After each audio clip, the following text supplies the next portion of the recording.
Hi, I'm Kayla from Walkie, Talkie Speech Therapy. Please subscribe as I'm posting new videos weekly. And today we're talking about a big topic that I work on with all my kiddos, and that is sharing. Sharing is one of the toughest things I think to teach, but all of them need to learn it, right? And it's really important. So let's get into it. Really, I teach sharing in 3 different stages. So let's talk about those 3 stages, okay? Now, I really don't start teaching sharing until a child's close to 24 months old, 2 years. It's totally normal for toddlers to not want to share. Children are born selfish beings, and as Piaget, the developmental psychologist, put it, they are egocentric, and they remain egocentric for quite a while. They really don't learn things like thinking from another person's perspective, or thinking about how they're feeling until really closer to 4 or 5.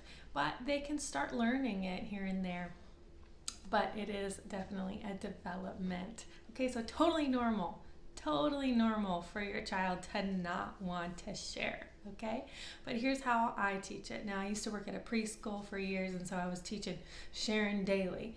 So first is to teach your child to trade. Before I ever get into sharing, I teach them to trade, okay? So trading is when you have 2 of the same objects, 2 glue sticks, okay? Maybe we're doing an art project, and 2 of the same objects, and we're going to trade them. So it's not as upsetting to a child to trade, meaning release from their hand an item to give it to someone else when they're going to get the same item. It's not that big a deal. If they're a little bit different, if these were 2 different colors, sometimes it's upsetting, okay?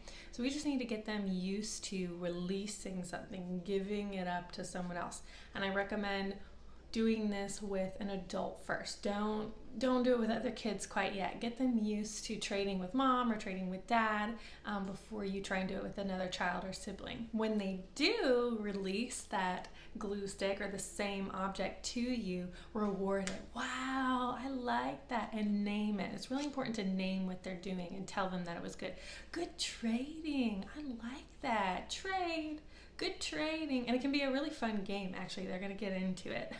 But name it. Good trading. That way later, when you want them to trade with you or with another child, and you say trade, they're going to remember, oh yeah, Dad said that word trade a bunch of times, and he really praised me for it. Okay, I'm going to do it. Okay, thanks for your naming it. Good trading.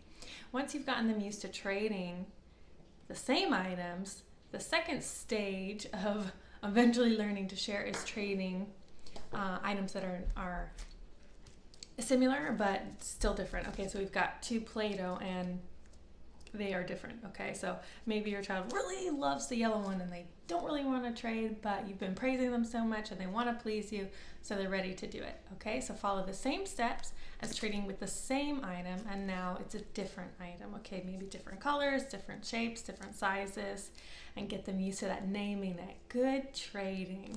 Once your child has mastered trading and they're doing really well with an adult, and you've started doing it with another child and they're doing well, you've been praising it a bunch, now you can start talking about sharing. And what sharing is when there's only one item. So maybe there's only one finger puppet book, and we're gonna take turns, or we're gonna share whichever term you choose to use, okay? And this can be really hard for toddlers to let go, release an item when they're not going to immediately get an item back. That's so hard. It requires them to be empty-handed and to wait, and that really sucks. And they hate it. So if you can give them a different item and you can do the trade, do the trade. That's great. Give them a different book.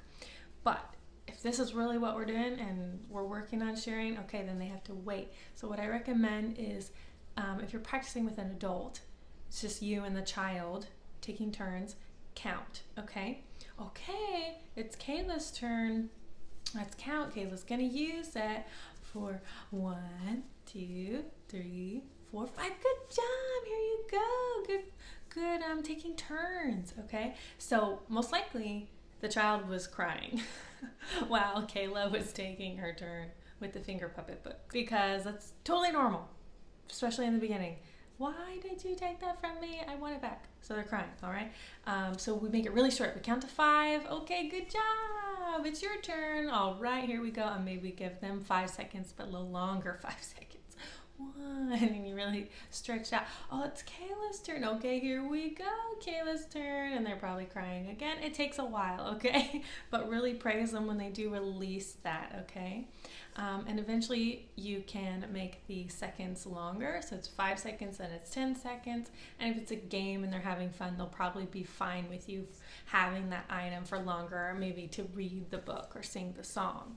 So that's fine. Once they've gotten used to releasing that item and taking turns with an adult, then you can try it with another child, and that's going to be challenging. Maybe try it with an older child that's willing to be patient, okay? So you can count, or you can use a timer. I love using a timer. I use my smartphone or my tablet, and I put the timer on for 5 seconds or 10 seconds, however long it takes for a child to do that activity, right? So maybe if it's like bubbles, it takes like 10 seconds to blow the bubbles or something, right? And it's someone else's turn.